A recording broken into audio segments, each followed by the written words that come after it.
Jóvenes, ¿cómo estamos? Muy buenas tardes.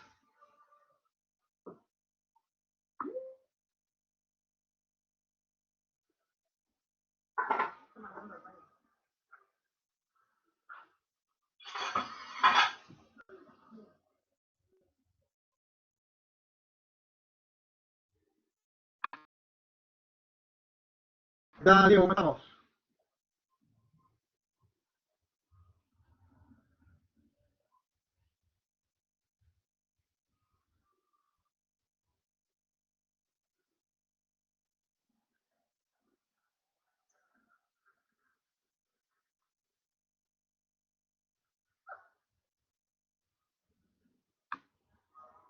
Franklin, ¿cómo estás?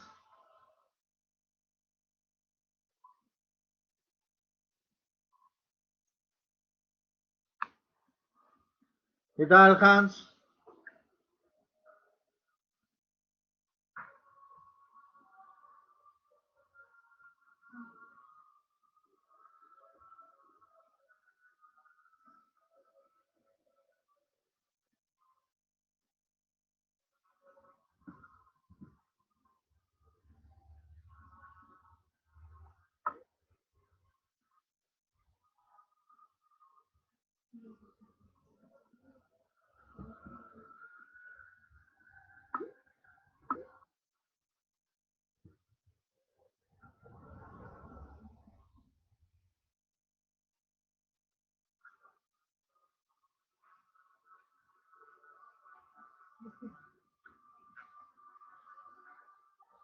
Bueno, creo que están llegando todos, ¿ya estamos completos o todavía?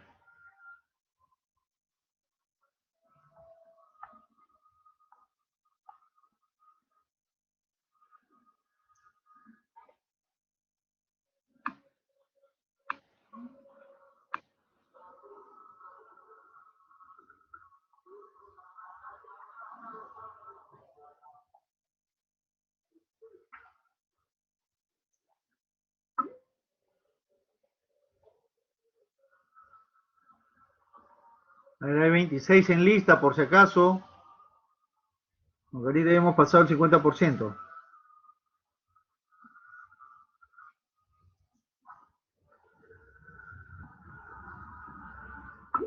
Muy bien. ¿Qué tal? ¿Qué tal con todos?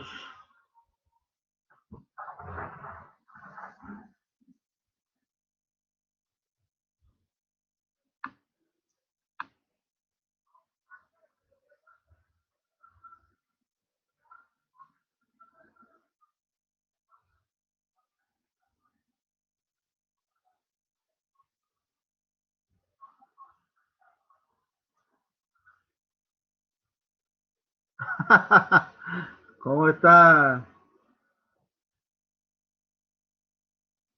Buen pomerillo.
Así es.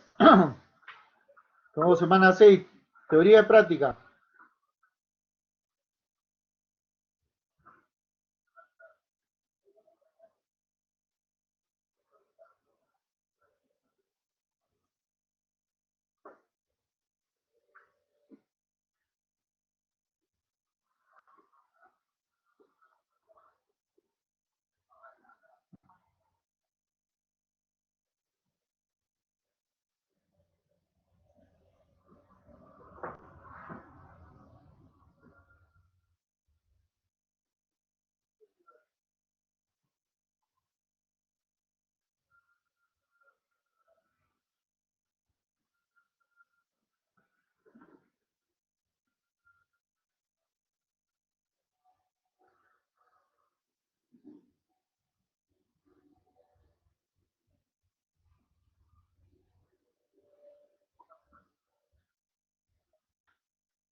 Muy bien, jóvenes, vamos empezando. Tenemos esta referencia, ¿no?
Muy bien, jóvenes.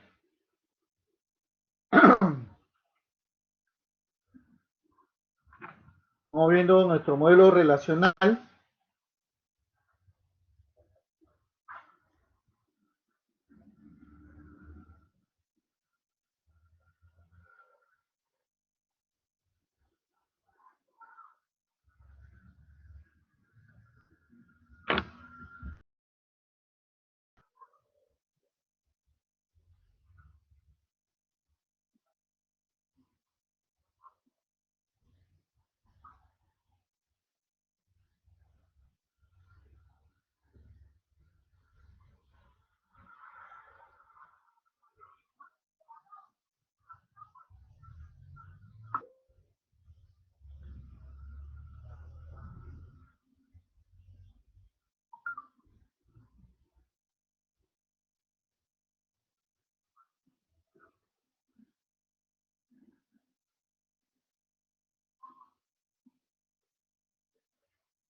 Bueno,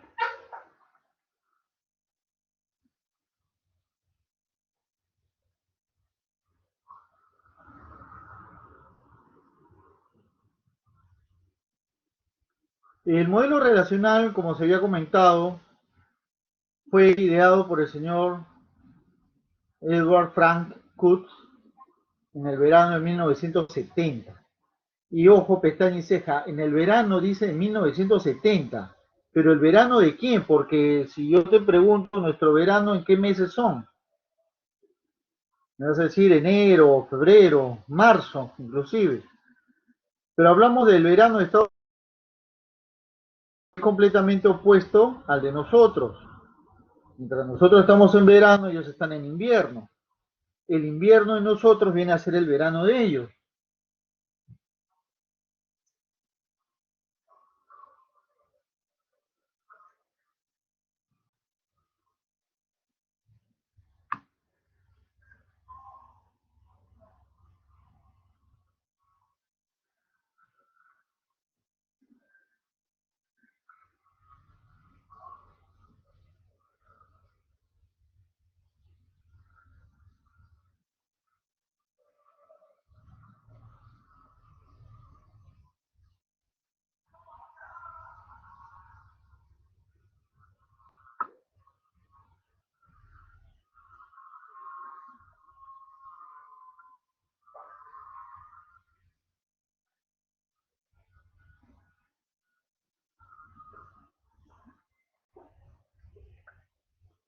Claro, entonces entre esos meses es que este señor Cook lanzó sus postulados, ¿correcto?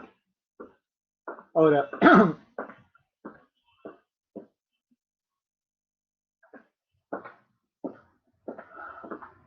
ahora, ¿qué es lo que este señor propuso?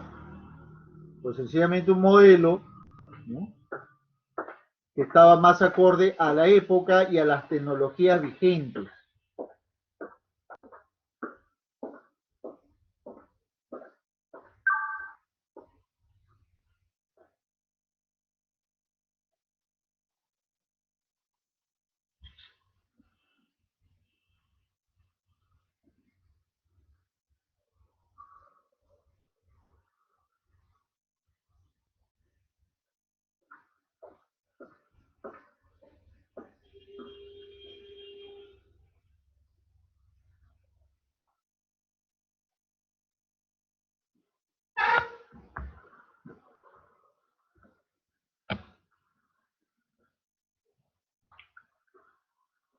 Entonces, ¿qué nos tenía este modelo? Pues agrupar a todos los objetos de un mismo tipo a través de entidades llamadas tablas ya en el modelo físico.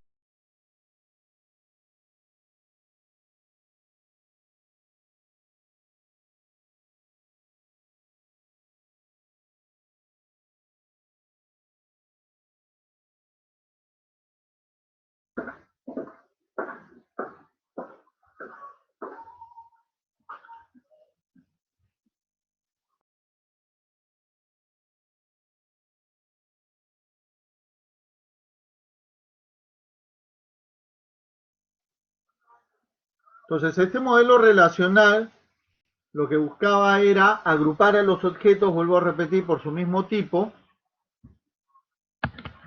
¿Ya? ¿Para qué? Para evitar la redundancia, para que más de un dato sea almacenado en diferentes, perdón, que un mismo dato sea almacenado en diferentes lugares, ¿correcto?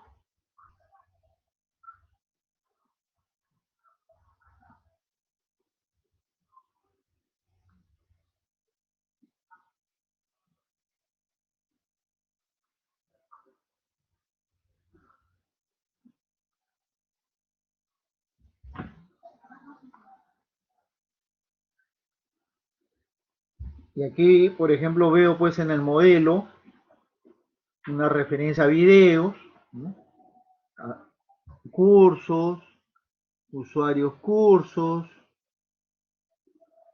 usuario, vio video, ¿no? O sea, la data en este caso, se encuentra esparcida en diferentes lugares, ¿ya?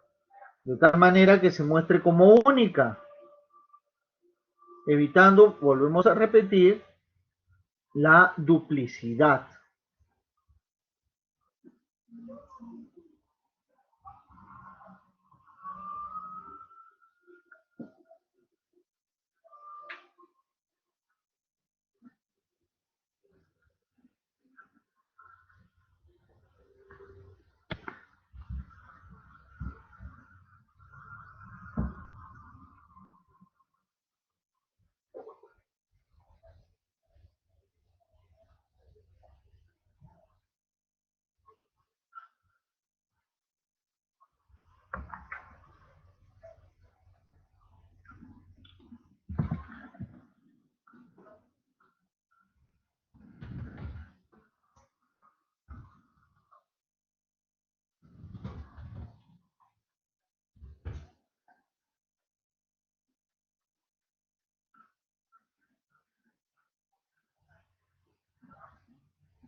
Bueno, otro aspecto que habíamos observado también aquí es el tema de la cardinalidad. La cardinalidad hacía referencia a la relación existente entre las entidades.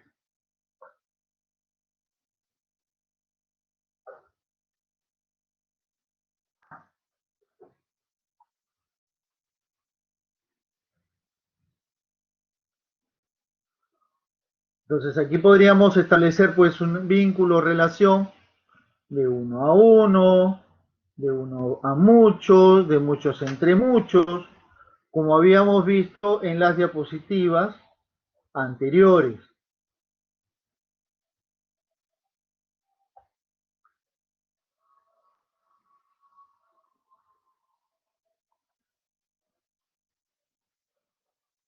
Ahora, para ello, nosotros debíamos de tener en consideración la estructura que iba a tener el modelo.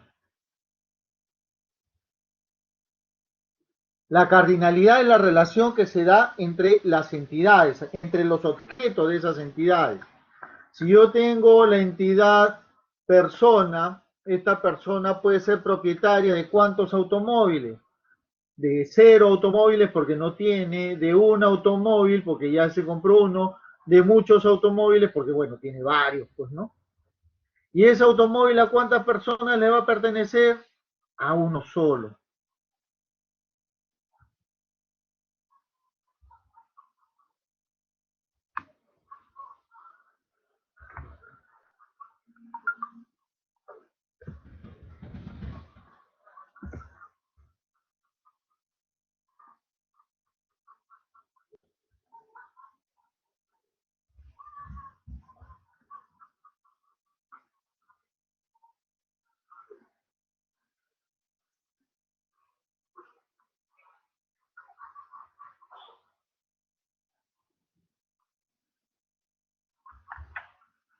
¿Listo?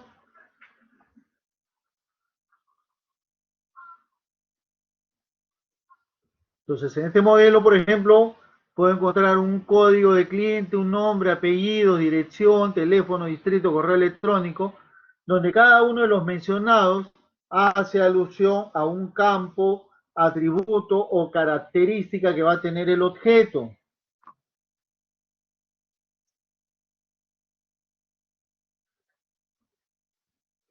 Pero si lo veo de manera transversal, o sea, a nivel de filas, esa fila vendría a ser ¿qué cosa? Nuestro registro, nuestra tupla, ¿correcto? Que hace referencia a los datos de un objeto en particular.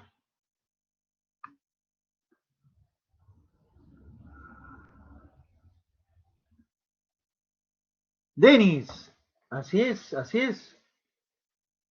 Y es que a pesar de que nos han dicho que estamos ya en tercera por los objetos, lo que está ocurriendo es que se está tratando de simular, no es que tengamos un modelo netamente orientado a objetos.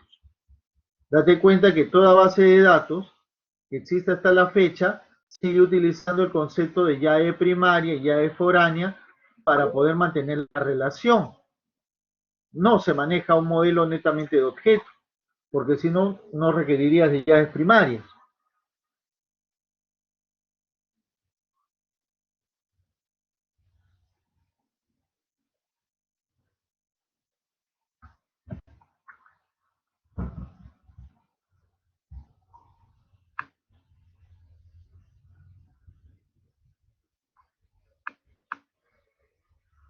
Alumno A, ya, pero ¿qué estás haciendo ahí? Eso es dentro de programación. Y a nivel de base de datos,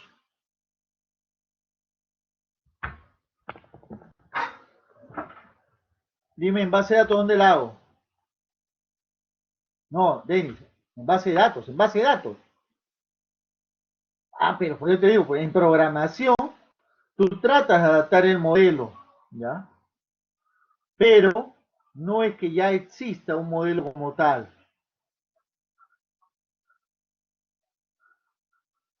Isaac Duncan, me estás hablando de las bases de datos no relacionales, ¿cierto?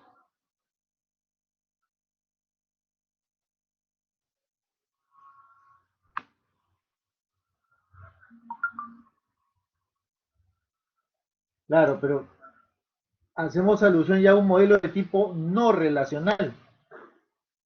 Y lo no relacional tampoco es exactamente objeto, pues. Ahí el detalle, como decía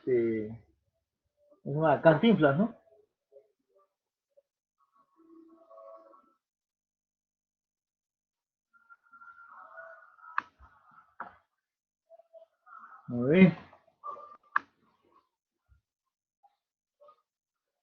A ver, a ver, ¿qué dice? La tupla es una colección de datos de una misma fila, sí, de una misma fila. Así es, ¿por qué? Porque la tupla hace alusión a un solo objeto, ¿sí? Un solo objeto.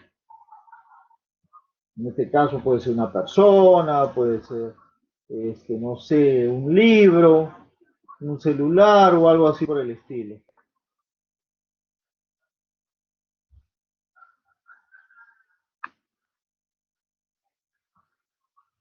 Claro, así es como un arreglo, pues, una matriz. En sí, el modelo relacional es el concepto de matrices, ¿no?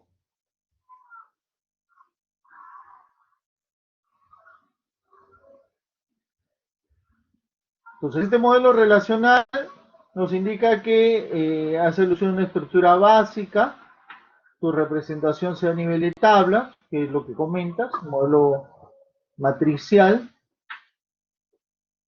sus propiedades, características, se dan a través de columnas, el atributo, cuando hablamos del dominio, hablamos del conjunto de valores sobre los que se define el tipo de un atributo, o sea, si va a ser numérico, si va a ser carácter, si va a ser de fecha. Y la tupla hace alusión a toda una ocurrencia, o sea, a toda una fila. ¿Correcto? Entonces, esa sería la estructura de nuestro modelo relacional. El dominio hace alusión al tipo, pues por eso habla de un tipo, ¿no? Un tipo de atributo.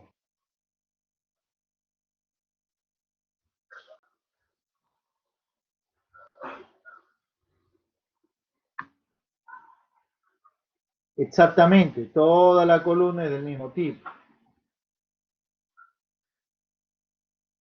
Ahora, sobre este modelo relacional, ¿qué más debemos de, tener en consideración?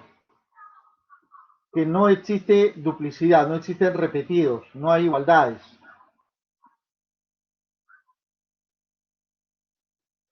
Ahora, si un objeto va antes que otro, no es relevante. No, no es relevante. O sea, al final eso se puede reordenar y no generaría ningún tipo de problema.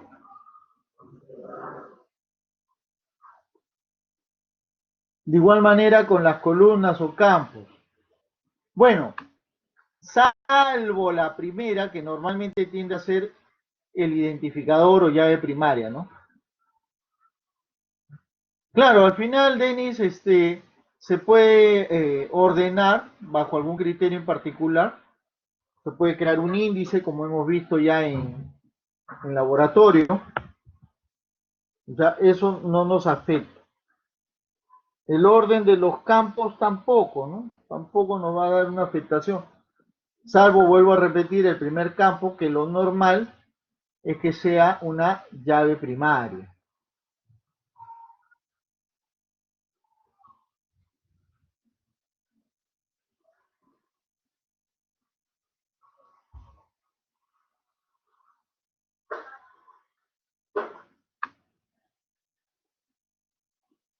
La llave primaria compuesta es aquella que está conformada por dos o más campos. En algunas ocasiones, un objeto no logra ser identificado por un solo valor, sino que necesitamos hacer mención a los dos. Por ejemplo, cuando has estado en algún aula en presencial, ¿no? Y decían, a ver, tú eres Choca, Choca, y tú eres el único Choca, ¿tiene que hacer mención a tu segundo apellido? Pues para nada, ¿no? ¿Por qué razón? Porque sencillamente no hay ninguna otra ocurrencia. Pero si hubiera dos personas con el mismo apellido, ahí sí tendríamos que hacer mención al segundo apellido para que para identificarlo. Entonces ahí tendríamos una situación típica de esto, ¿no?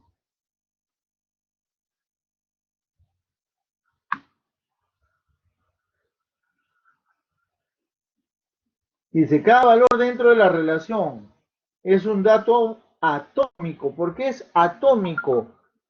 Se dice que el dato es atómico porque es indivisible. Por esa razón un dato es atómico.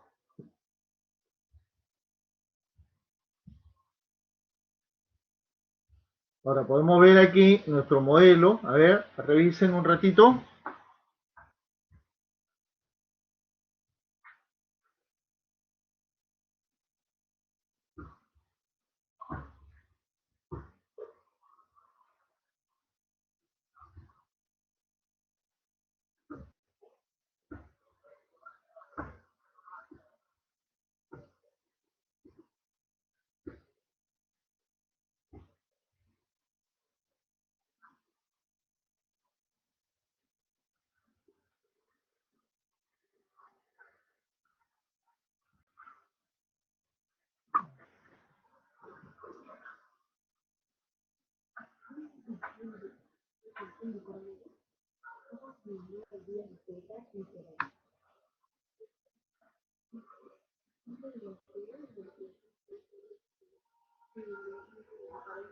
Claro, la llave foránea no es otra cosa que una llave primaria que se encuentra en una tabla distinta, con el objetivo justamente de establecer un vínculo o relación.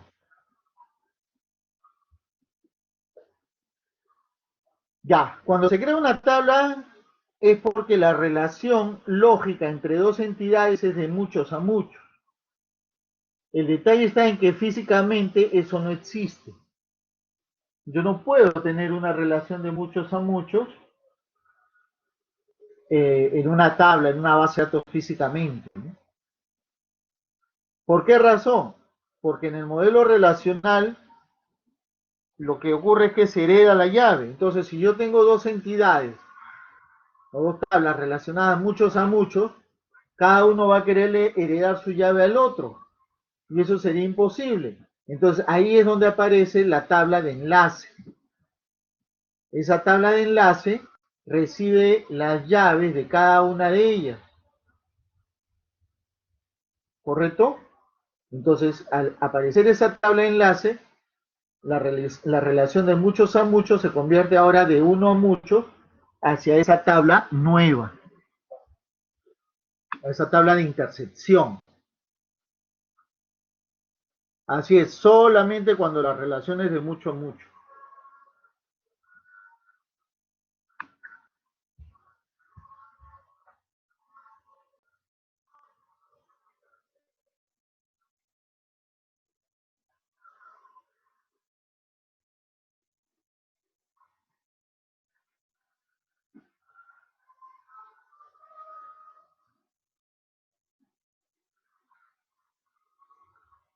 Muy bien, sigamos.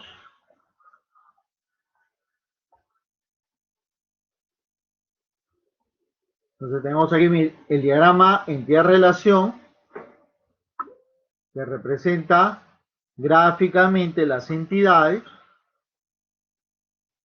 versus el modelo relacional donde las tablas son las que priman. Y es más, aquí aparece pues justamente lo que estábamos hablando, ¿no?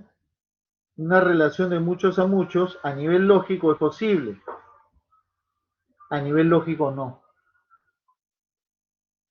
no se da.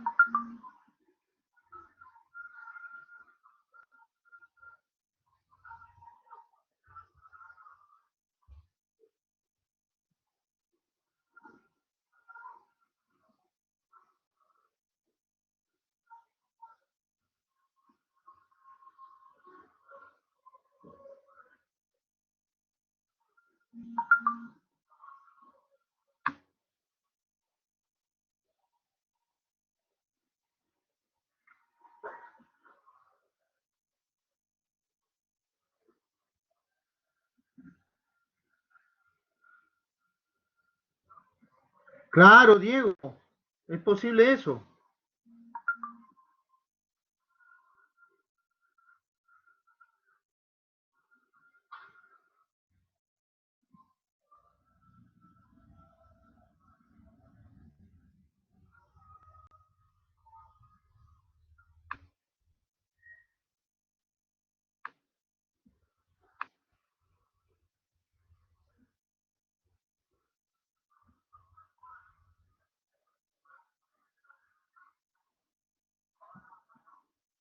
Con ese, o sea, que se diría ahí. Claro, o sea, si la tabla en cuestión, ¿ya? La tabla en cuestión, solo se genera a partir de la relación de muchos a muchos, sin ninguna otra característica, normal.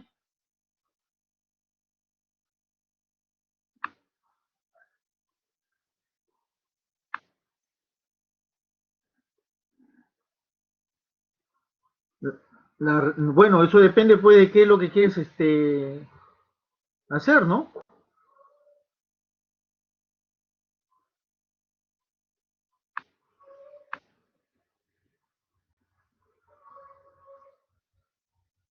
Muchos proveedores tienen muchos productos. Ya, pues ese es en el modelo lógico, pues. En el modelo de base de datos se da la relación, ¿no? Ahí no necesitas utilizar ningún verbo. Ahora, el nombre de la tabla resultante puede ser qué cosa. Eh, por último, si no le encuentras un nombre adecuado, inmediatamente se bautiza con los nombres de las entidades que la generan. O sea, puede ser proveedor producto o producto proveedor.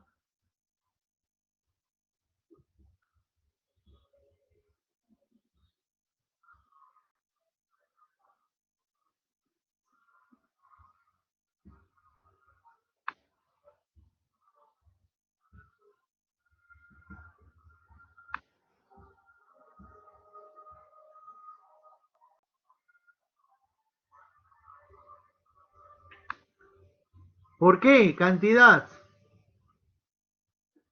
porque es una característica que aparece a partir de dicha relación.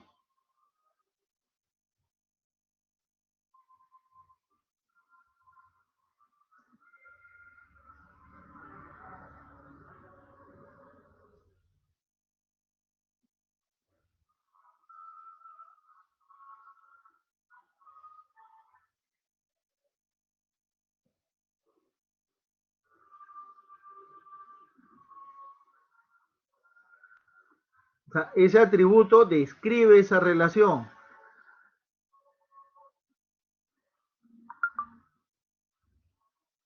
¿Correcto?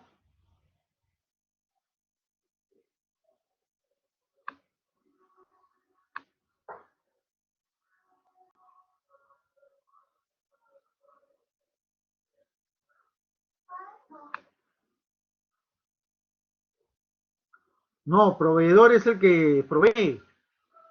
O sea, en este caso un producto fue proveído por uno o más proveedores, un proveedor provee, ¿no?, uno o más productos.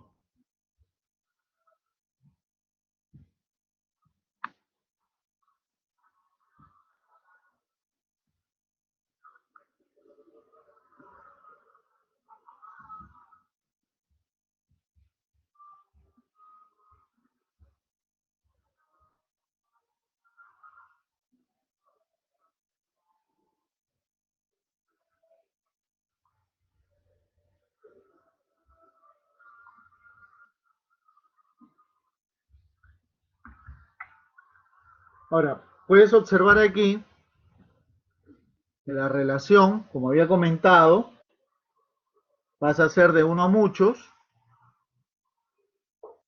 ¿cierto? Las dos llaves foráneas forman una llave compuesta o concatenada.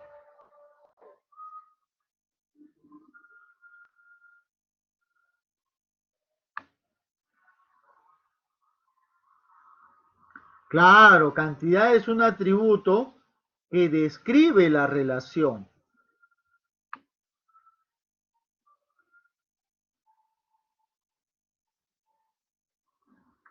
Claro, es que el atributo cantidad no es propio ni del producto ni del proveedor, ¿ya? No es exclusivo de alguno de ellos, es producto de la relación. Si no existiera una relación entre ellos, pues sencillamente no aparecería el atributo en cuestión, ¿no?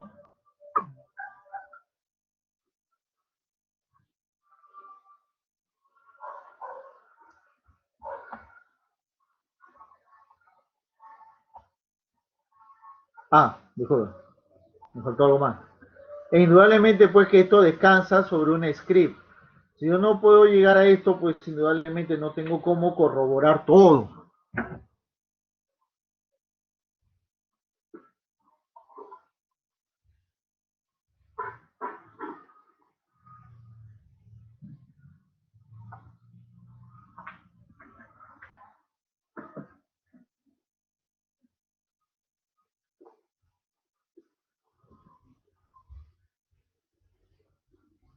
Así, pasamos.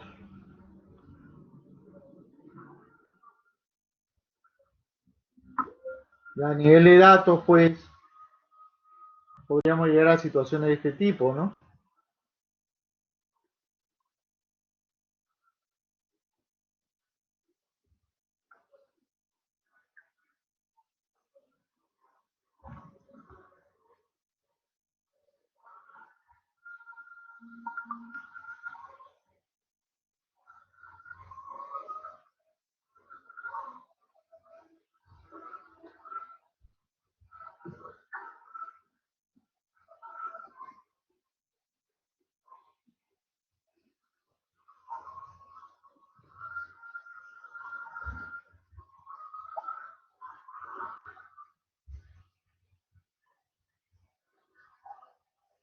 ¿Listo?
¿Por qué se repite tanto el producto uno? ¿Dónde? En la tabla de productos, no, en el detalle. ¿Y eso qué significa? Que ha sido comprado varias veces, pues.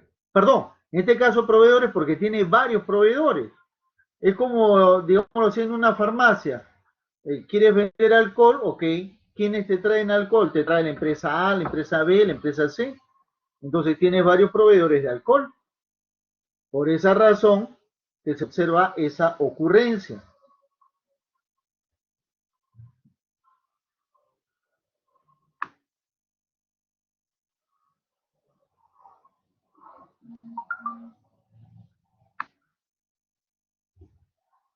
¿Ya? ¿Correcto?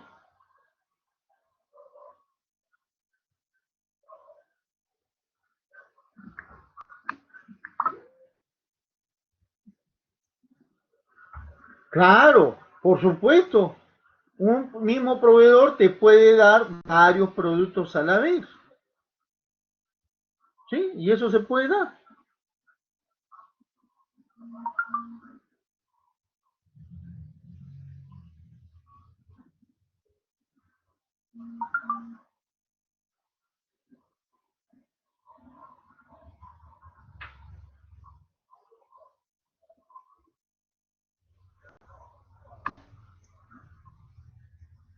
Claro, pues la vacuna contra el COVID, ¿no?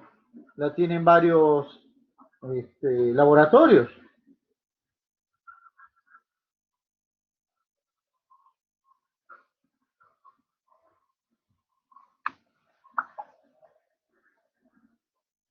Bueno, eso es cierto.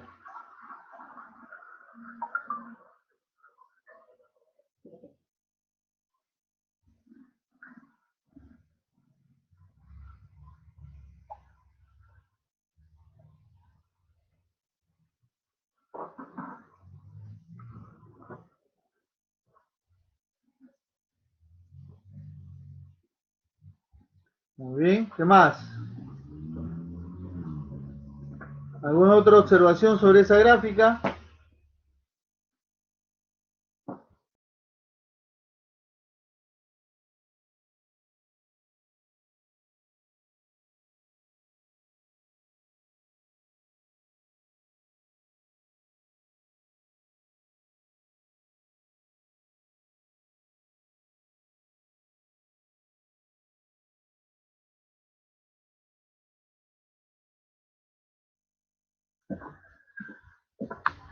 Que se pone forma manual. Todos los perdón, todos los datos llegan a la tabla de manera manual, ¿ah?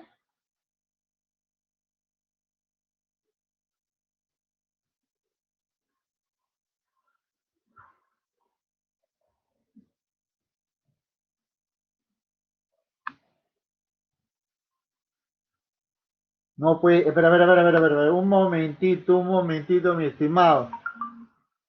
El código se podrá autogenerar en la tabla de proveedor o en la tabla de producto. Ahí sí te acepto que pueda ser autogenerado, pero en esta tabla de enlace, en el detalle de proveedor producto, no. Ahí se va a ingresar de manera manual.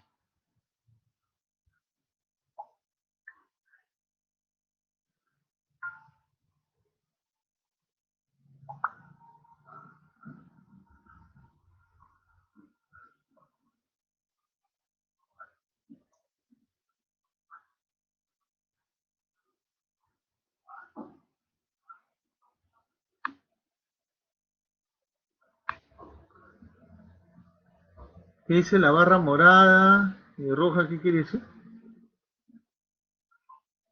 La barra morada.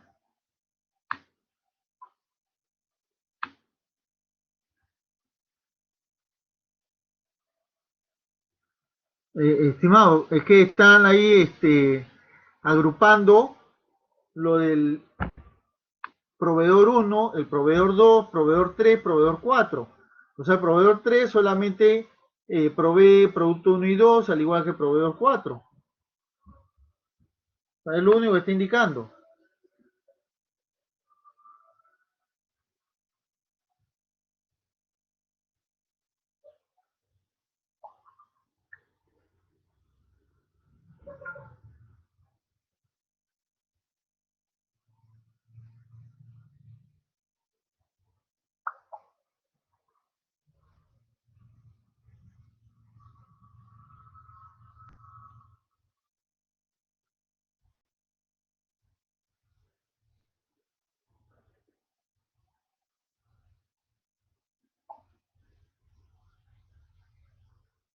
Avanzamos. Ventajas del modelo relacional. A ver, ¿qué ventajas tenemos aquí?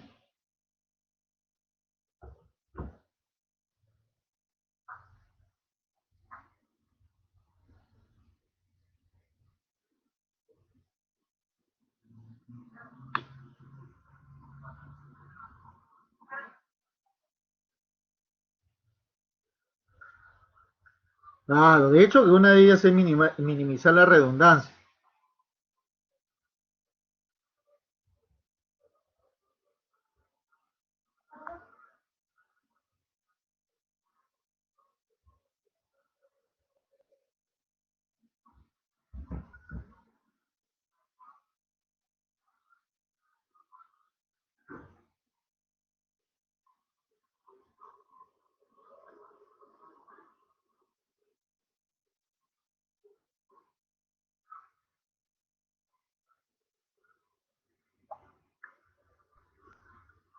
Entonces, efectivamente, en la actualidad, ¿no? Ya después de 51 años casi de modelo relacional vigente, la cantidad de herramientas, pues, es insuperable, ¿no? Tantos años con lo mismo.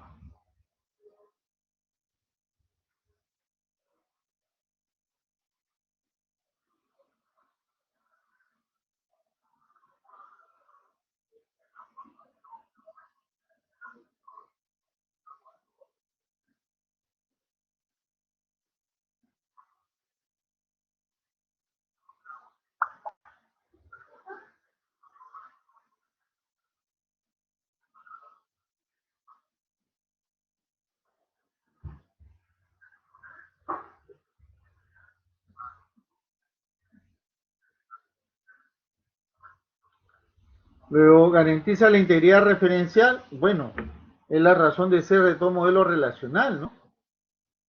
Entonces, imagínate que el software que utilices, pues, no te garantice eso. Está de más, de precado. Favorece la normalización por ser más comprensible y aplicable. Y ahora tú me dirás, profesor, ¿y qué es la normalización? Eso lo vamos a ver en un momento. ¿Ya? Y bueno, la idea central es evitar la redundancia. La información se maneja en forma de tablas, ¿cierto? Lo que constituye una manera familiar de representarla. Así es.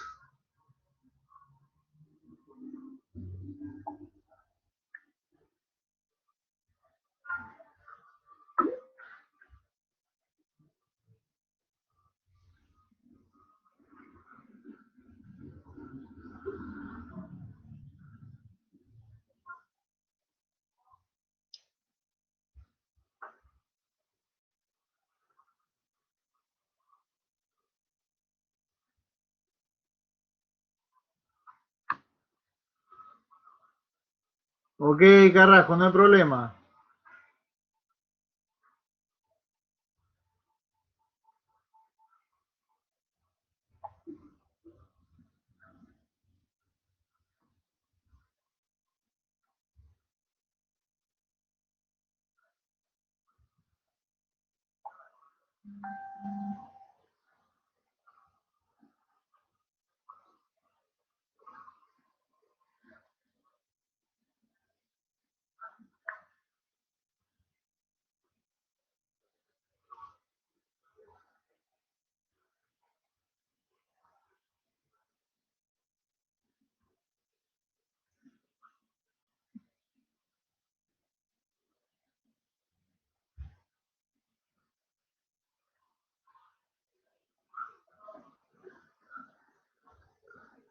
Muy bien.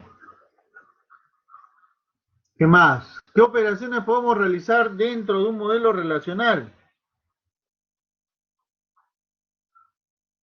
Muy bien. Podemos crear nuevos datos.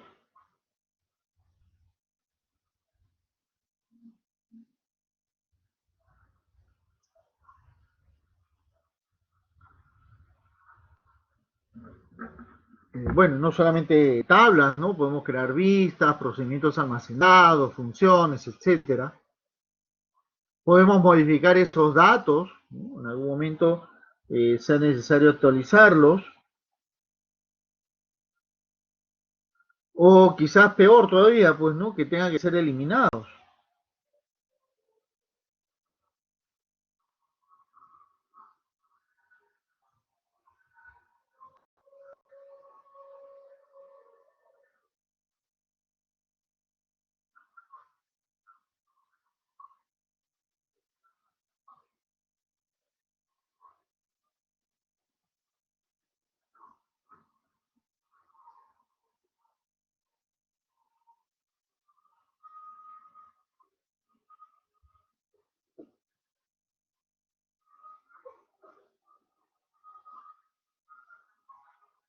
Muy bien, avanzamos por aquí.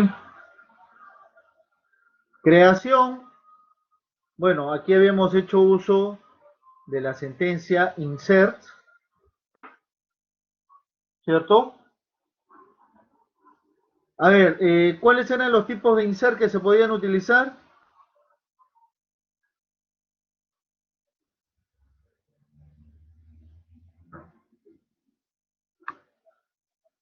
Muy bien, Diego. Una inserción simple, ¿ya? Donde hacemos registro por registro, y la otra, una inserción múltiple, donde traemos los datos desde una consulta.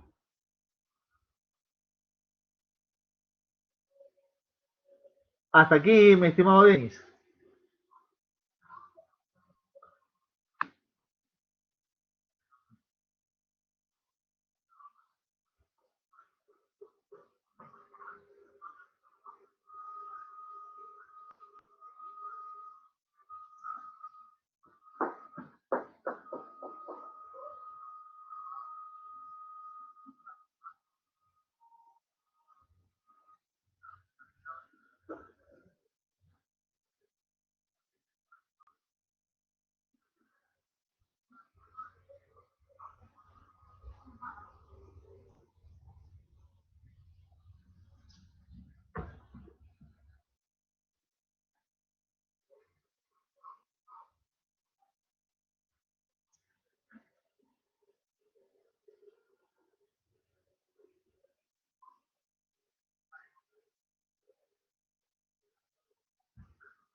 En el caso de una modificación, habíamos visto el uso del update, ¿recuerdan?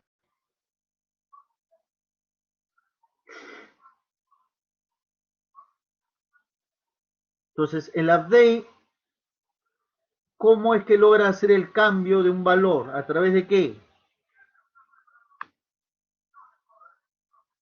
Aquí dice Irving, no. Semana 6 son exámenes teóricos y de laboratorio. El curso de base de datos tiene los dos exámenes. Sí. Adicionalmente tiene un parcial de teoría y un final de teoría. No hay final de laboratorio, por si acaso.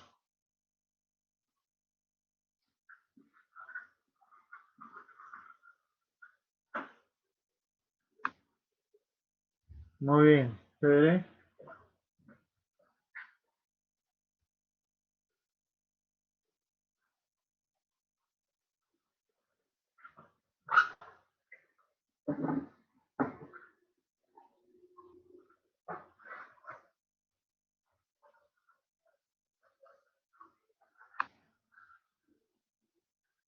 ¿Sí? Sí, no se olviden que los exámenes tienen una duración máxima de 24 horas. Ojo, máxima de 24 horas. ¿Ah? En el caso de ustedes, como tenemos clase de 2:30 a 4, el examen de teoría lo estaré publicando casi sobre el término de la clase y estará habilitado 24 horas, vale decir hasta las 16 horas del día siguiente. Para el examen de laboratorio va a suceder lo mismo. No, es el plazo que se les da. El examen está para que ustedes lo resuelvan en 30, una hora máximo. Un solo intento. No, todos los exámenes se suben por el Blackboard, por si acaso. ¿No? No, Hans, eso se indicó en la primera clase. Esa normativa se indicó desde la primera clase, por si acaso. La actividad la manejan con su profesor virtual. Eso lo tiene que ver con su profesor virtual.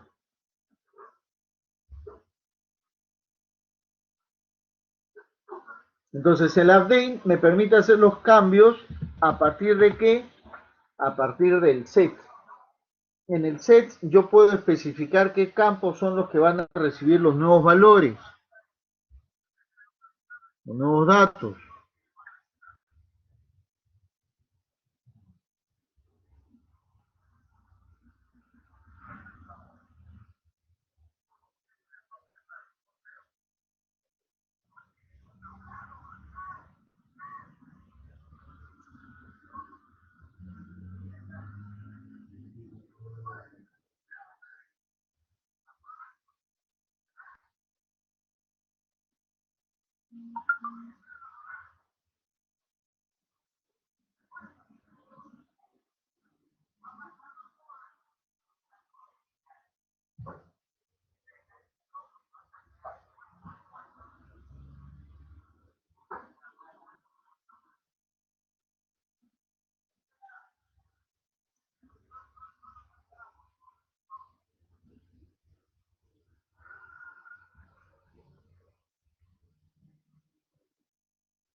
¿Qué más? Ya saben las consecuencias que hay de no aplicar un where dentro de un update, ¿no? Al igual que en la eliminación, podemos ocasionar un desastre.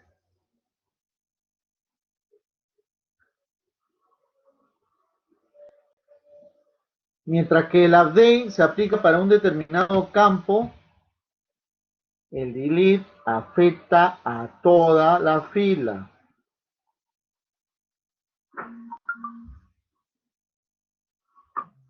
Entonces tengan bastante cuidado ahí.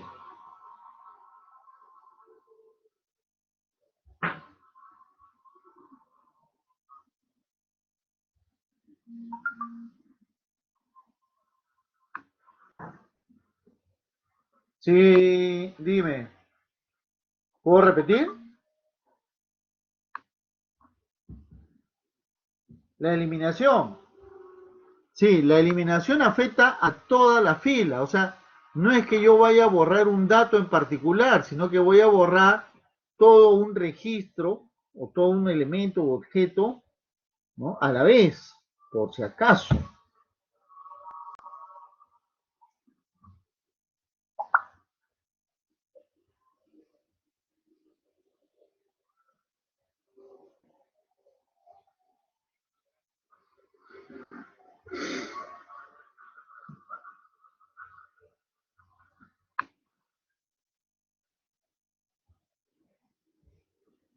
Ya, para que se borre de la otra tabla tendría que existir una relación de tipo cascade entre ellos.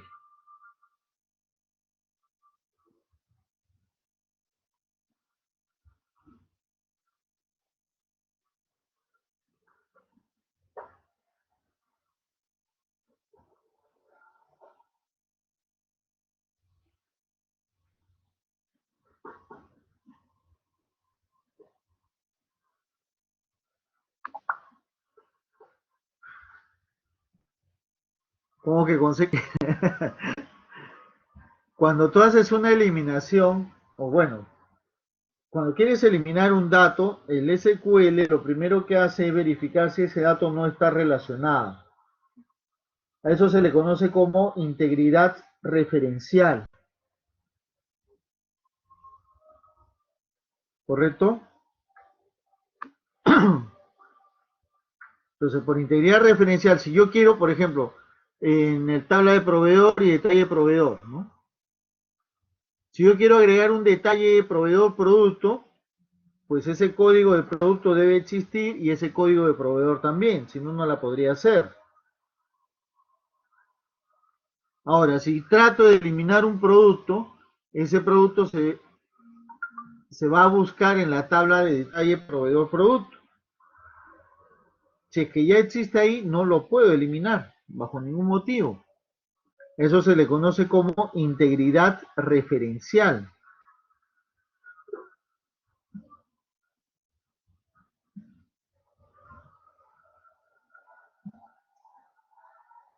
¿Correcto?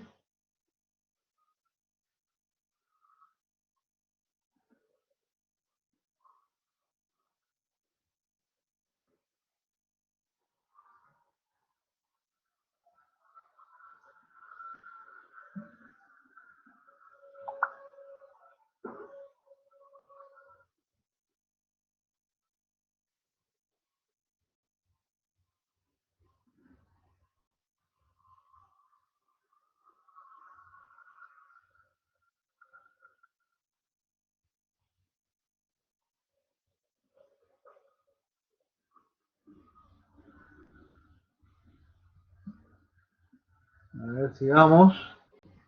Ah, ya. Pero espérate, me faltaba indicar esto. Si está activado el cascade, ¿qué sucede? Trato de borrar un proveedor y si ese proveedor tiene referencias en esta tabla, esas referencias también se eliminan, por si acaso.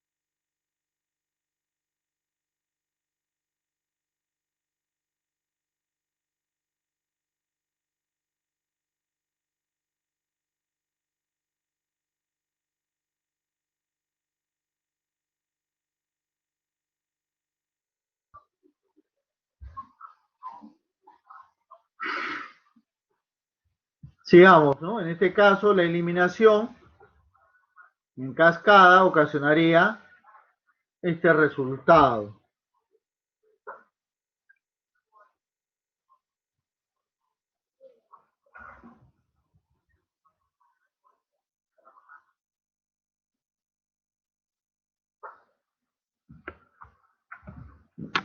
Entonces, hasta aquí alguna pregunta, alguna consulta, algo que quieran comentar, que quieran decir.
Dice, profe, la normalización se debería llamar la nueva normalización porque es un dolor de cabeza. Bueno, tengan en cuenta que normalización no entra en este examen, ¿ya?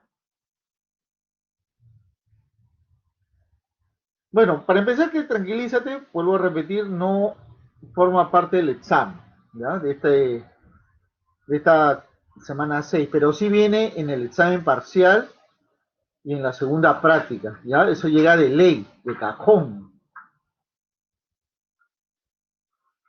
Cuando hablamos de la normalización, lo primero que debo de tener en consideración que sigue el mismo patrón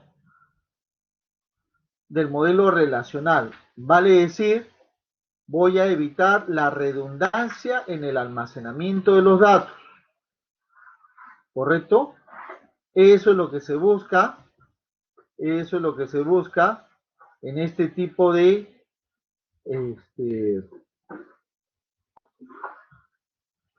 de proceso.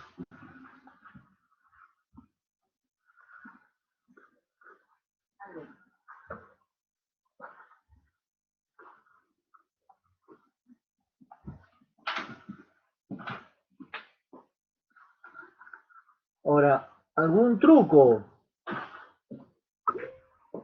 Bueno, lo vamos a revisar a medida que vayamos viendo este tema, porque este tema es bien interesante, pero voy a tratar de, de hacer lo mismo que hizo mi profesor de análisis, me acuerdo, hace 800 años, por el año 92, si no me equivoco, para explicar cómo era este proceso de normalización.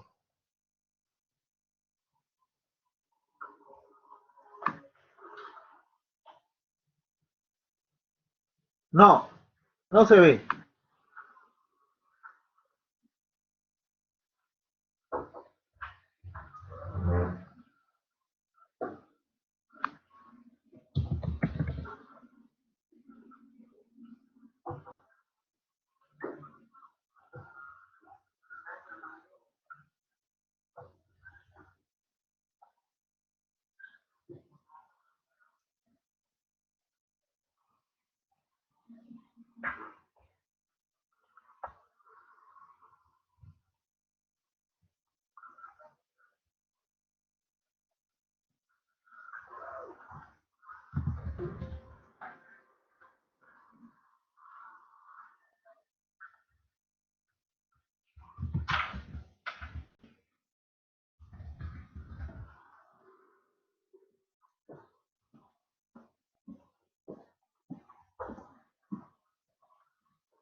A ver, un momentito, por favor.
Entonces, el proceso de normalización nos debe servir para evitar la redundancia en el almacenamiento de los datos, ¿correcto? Eso es lo que nosotros debemos de tener en consideración. Evitar la redundancia en el almacenamiento de los datos.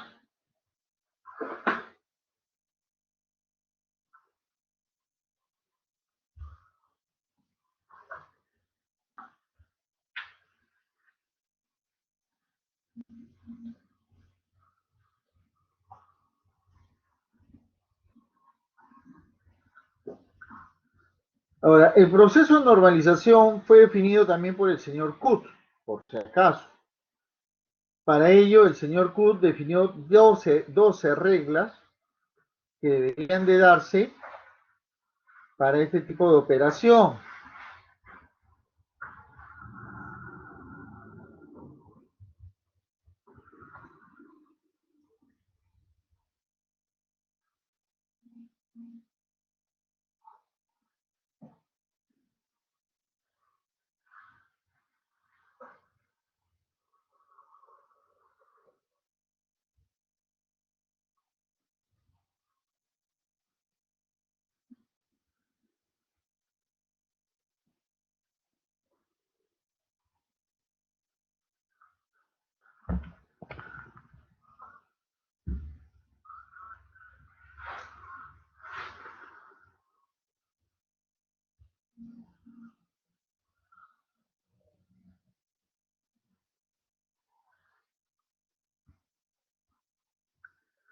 Muy bien,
muy bien.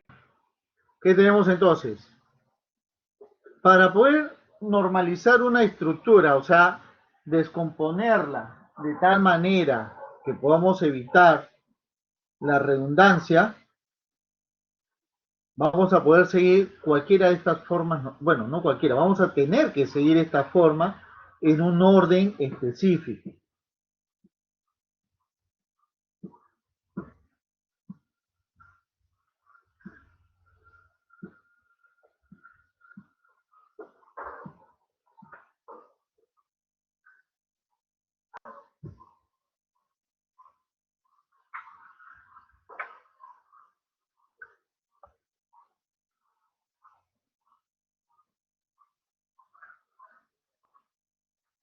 Muy bien.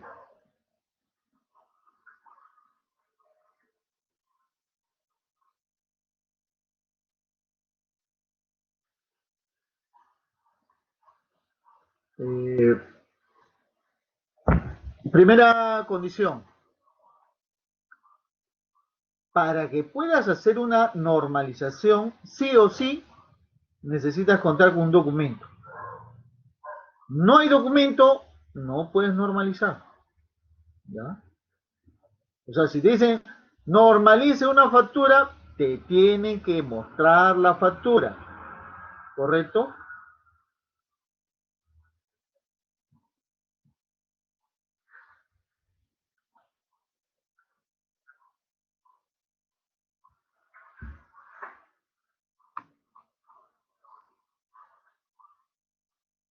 Sí, sobre documentos tiene que ser.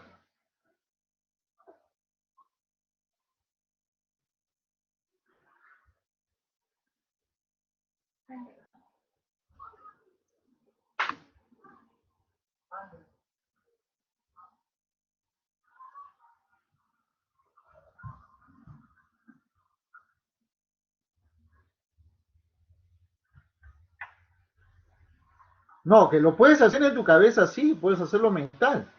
Lo que no puedes hacerlo es que tú te imagines qué datos son los que se debe considerar. No, eso te lo aceptamos en un modelo de tipo diagrama entidad-relación, pues, ¿no? Oye, ¿qué atributos debería tener para tal tipo de objeto? Pero en una normalización no aplica, ¿correcto? No aplica. Ahora, un documento común y corriente lo puedes normalizar en primera, segunda y hasta tercera forma normal. Algunos documentos más complicados, más sofisticados, van a requerir alguna adicional. Entonces ahí viene la forma especial de voice cut, pues requerir una cuarta o inclusive hasta una quinta forma normal para, para descomponer una estructura. ¿Correcto? No, pues para que un documento llegue a ese tipo es porque debe ser un documento con datos completamente cruzados, ¿no? O sea, vuelvo a repetir, son casos especiales. Una factura, una boleta, un cheque, salen en primera, segunda, hasta tercera forma, ¿no?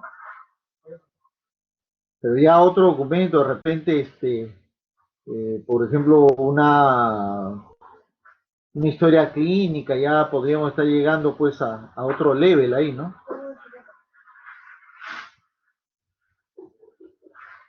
El objetivo de toda normalización, como ya habíamos comentado, evitar la redundancia. ¿No? Evitamos la redundancia en el almacenamiento de los datos.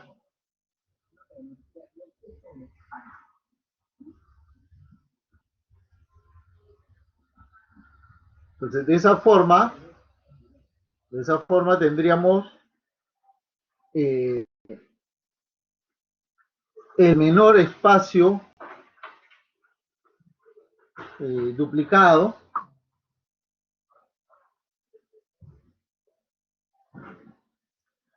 O sea, no, la idea no es malgastar el espacio disponible. De hecho, que tengo que deshacerme de esos datos repetidos.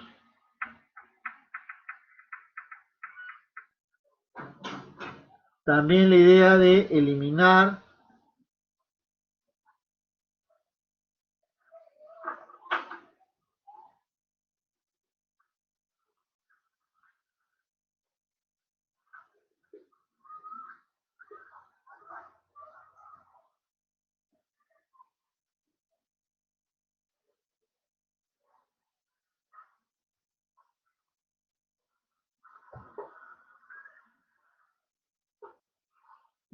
tener la data organizada también, ¿no? Parte de la idea de este tipo de modelos.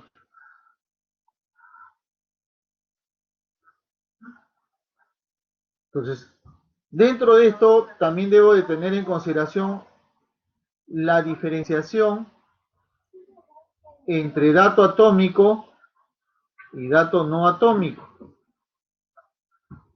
Se dice que es atómico porque el dato es indivisible, ¿correcto?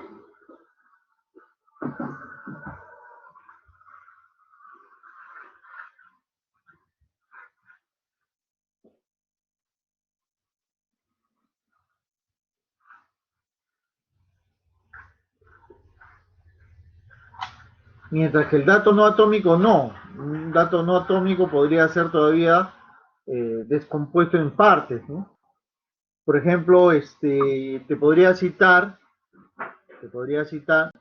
y verdad, les he pasado asistencia, o sí les pasé asistencia.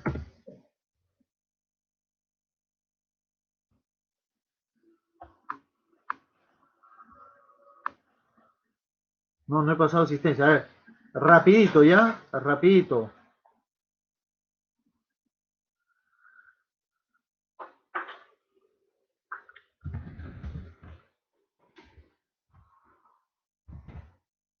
Alemán, alemán,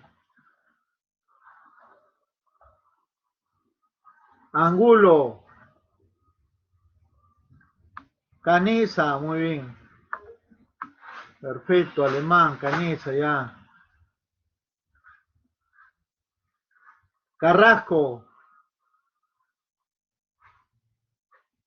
Choca, si está, hace un rato hemos estado conversando con él. Galarreta, muy bien, Carrasco. Galarreta. Mudarra, Mudarra. Ricaldi, Ricaldi. Rojas, Rojas. Rojas Carbonel, nada. Trujillo, Trujillo. Villano, Villano.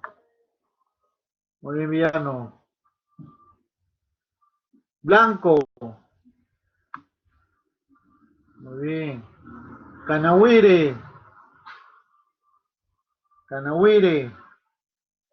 Cenepo, Chipana, Condori Nazar, Condori Romero, muy bien. Guayas, muy bien. Lapa, perfecto.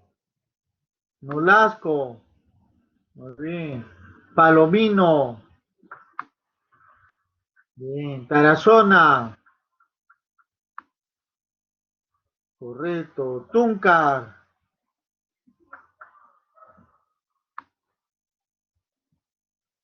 Vázquez,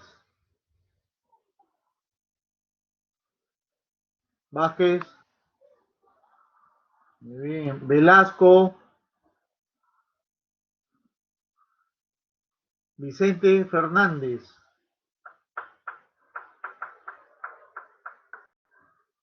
no hay.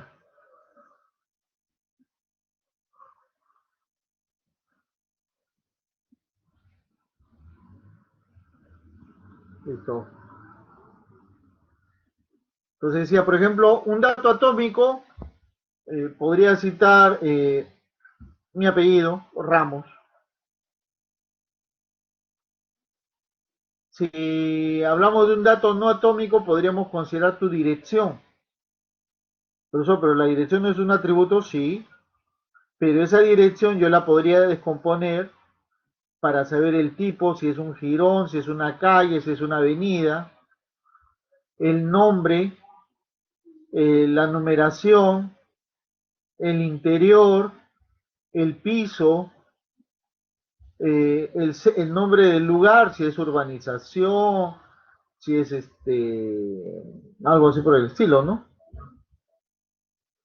Entonces vemos que ese nombre, dirección, puede todavía ser descompuesto en nuevas partes.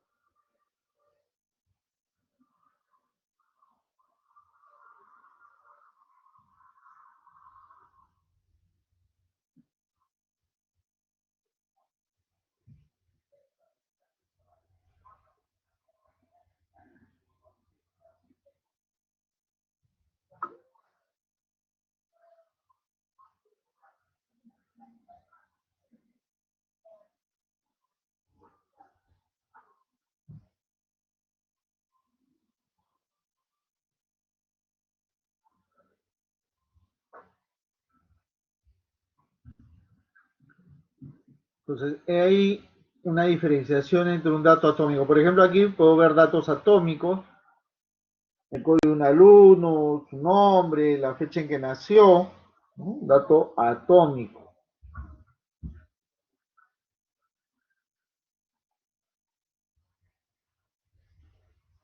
No atómico, por ejemplo, que sería un dato de tipo multivalor, más que nada, ¿no?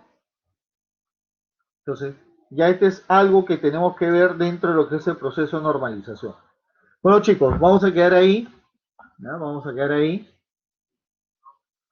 Nos vemos el día jueves en la parte de laboratorio. Canawire, sí, hace rato, Canawire. ¿Dónde está Canawire?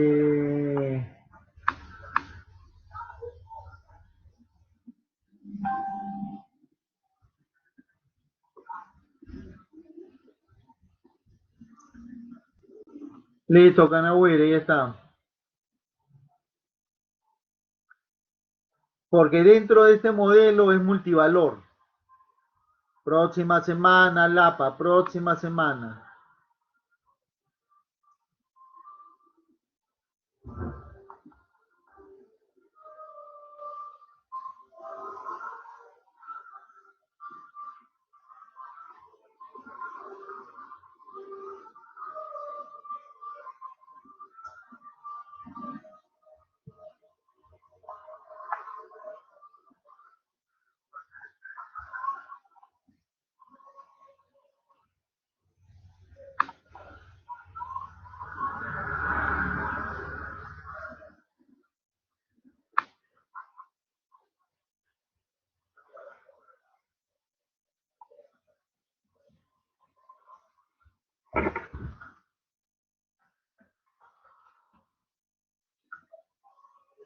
Sí, Julio, multivalor.